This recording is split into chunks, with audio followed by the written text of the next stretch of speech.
American Le Mans Series BMW, 5 litres of V8 power, 614 brake horsepower. He's a cylinder head specialist from Stockport up near Manchester. And he just recently acquired this car, debuted at Chumley recently. And as he leaves the line, those 614 horsepower being put through the tires, first 100 metres, will it work? Yes, by 0.3 of a second. Controlling the wheel spin was key, Toby. Yeah, that's the key.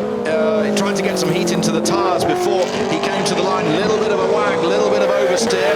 This is the kind of car that won at the Nürburgring 24-hour race with the likes of Hans Stuck and Andy Prio at the helm.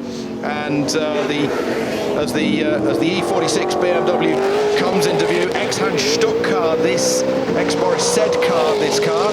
And as he growls his way up the hill, he's got half a chance to see if he can beat Andrew Jordan's 55.5.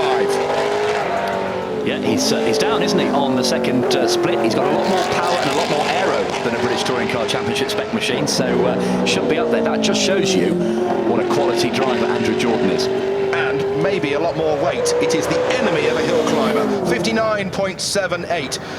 7th position for Rick Wood. Next up, it is...